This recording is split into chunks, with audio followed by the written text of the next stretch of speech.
Ecuador en el siglo XX. Consecuencias del boom petrolero. Los ingresos del petróleo dieron lugar a los gobiernos militares de la época, incrementando todos sus gastos de una forma exagerada, provocando déficit fiscal. Un déficit fiscal se produce cuando en una administración pública los gastos son mayores que los ingresos en un periodo de tiempo, normalmente un año. Los gobiernos no mejoraban las condiciones de vida de los ciudadanos, más bien todo lo contrario, la pobreza se hizo más grande, y a la par la deuda externa creció, y crecía a medida que crecía el costo del barril de petróleo.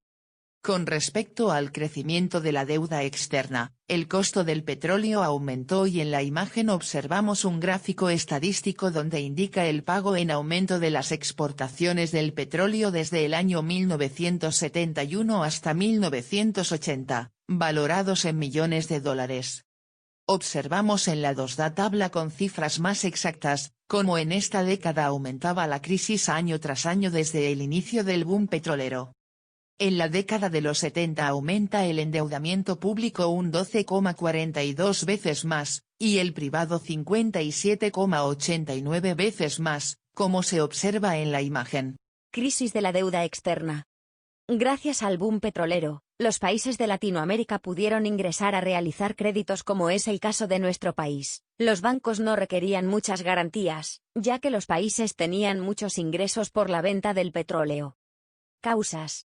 El Banco Mundial, Fondo Monetario Internacional y el Banco Internacional de Desarrollo, son los que auspiciaron el endeudamiento de los países subdesarrollados.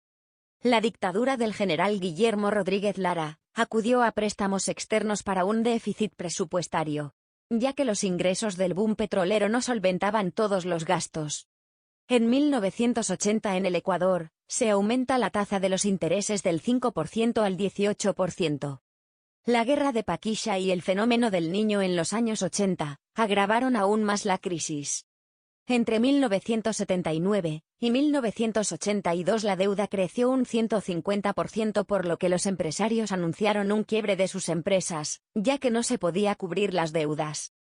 El presidente Osvaldo Hurtado resolvió la sucretización de la deuda externa. El proceso de sucretización, que implicó que el Estado ecuatoriano asuma la deuda externa privada, tuvo consecuencias negativas para su sociedad y su economía.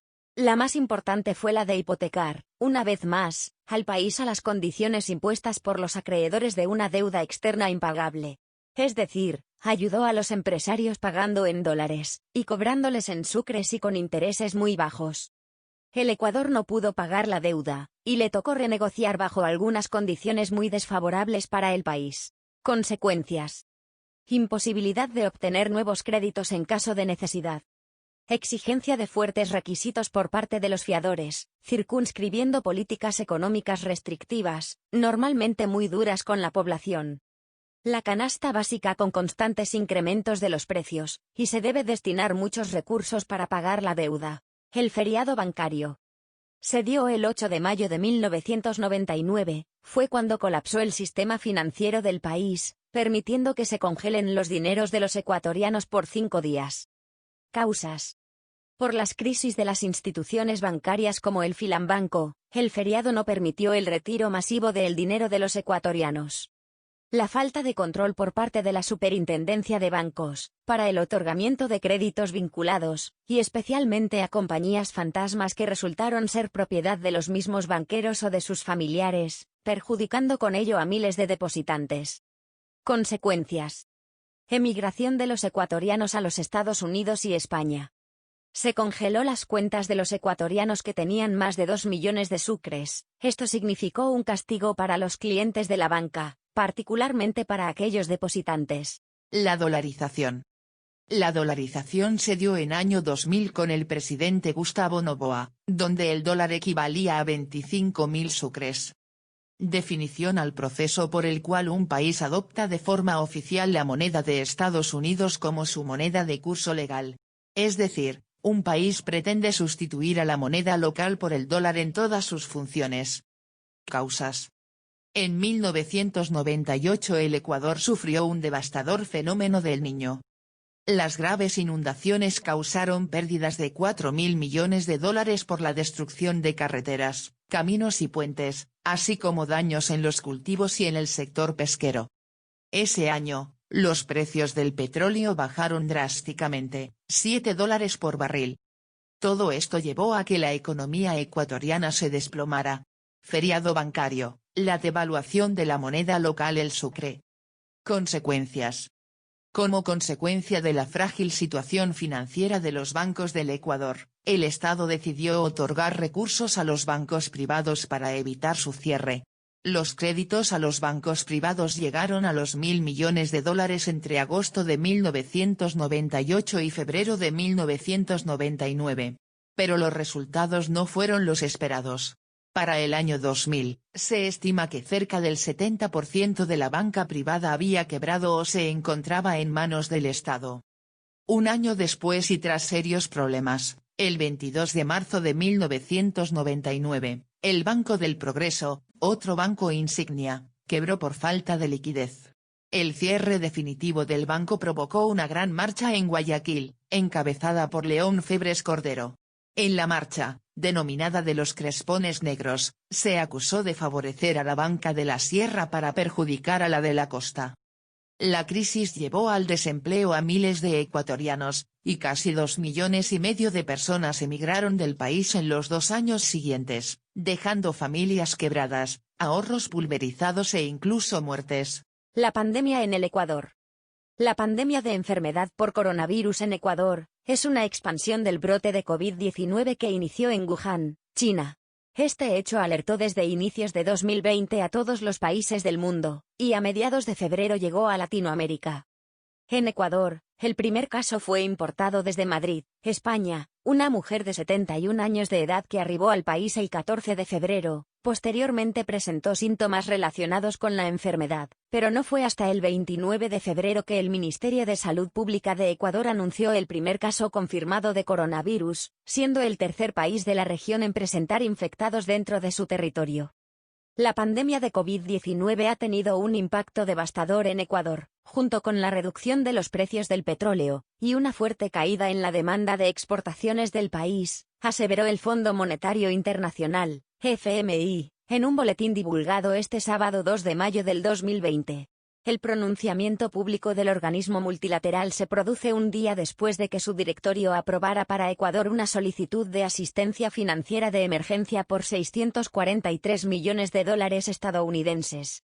Las autoridades han tomado medidas importantes para mitigar las consecuencias socioeconómicas de la crisis, en particular medidas proactivas para contener la propagación del virus, y acomodar los recursos necesarios para el sector salud, asegura el FMI. El caos sanitario, económico, social, político y judicial que vive nuestro país, desanima hasta la angustia. Quienes somos críticos empedernidos de esta realidad, vamos sintiendo la necesidad urgente de pasar hacia la tarea efectiva, si no queremos caer en el abismo de la postración. Hoy más que nunca debemos entender que el mundo no camina si solo miramos cómo la insensibilidad, la ineficiencia y el oportunismo lo conduce. Ya nadie sabe, ni le interesa saber, sobre las estadísticas oficiales de los efectos del coronavirus, porque ningún dato resulta confiable. Tenemos un ministro de Salud que, sin entusiasmo, sin pena ni gloria, sale de vez en cuando y dice que todo está bajo control, mientras los funcionarios de la salud enfrentan hospitales colapsados y las muertes se multiplican. La economía cae en picada, el gobierno anuncia con entusiasmo irresponsable la reducción del Estado con el despido de funcionarios públicos, disminución del presupuesto en áreas básicas, retiro de subsidios y el pago de bonos y deuda pública. La pequeña y mediana empresa no podrá sobrevivir, la gran empresa se suma a los despidos y la vulneración de derechos laborales, el desempleo se multiplica a una velocidad alarmante. Los desempleados se organizan en pequeños emprendimientos que de ninguna manera podrán suplir al volumen del empleo perdido, mientras se hacen odas a la pobreza, y a la superación personal como reemplazo al desarrollo de una sociedad solidaria que prioriza el bien común. Existe una ausencia de convicciones ideológicas, desde todas las orillas, la disputa es por la descalificación del adversario, no hay liderazgos claros ni organizaciones sólidas, y a las que pretenden serlo, las desarman. Las visiones antagónicas sobre la organización de un Estado, convergen en la misma línea de descalificación y odio político. La corrupción es ambidiestra, el camino hacia el poder es el propósito, y suplanta al ideal de servicio por una sociedad cohesionada, solidaria, comprometida y responsable. Pero, el contexto más grotesco es el de la justicia, haciendo de voceros del poder político, jueces vengativos redactan sentencias que se asemejan más a pronunciamientos partidistas, cortes inoperantes, injerencia de la política en la justicia, utilización de la justicia para revanchismos y odios personales, se hace tabla rasa al debido proceso, se instauran procesos sin definir el delito, cambian la tipificación en medio del proceso, se encarcela antes de saber qué delito se ha cometido, se busca la manera de adaptar el delito para asegurarse la sanción que anhelan, se presentan acusaciones que no podrán probarse para asegurar la liberación del delincuente, se retrasan procesos judiciales para dar tiempo a la evasión de la justicia, el cinismo es la norma, la injusticia es el propósito. Esta vorágine de sinrazones, aleja al honesto de la función pública, y de la política y cada vez con mayor contundencia quedamos atrapados en manos de oportunistas e indecentes. ¿Y por qué ocurre esto? Porque los honestos, que somos más, lo permitimos.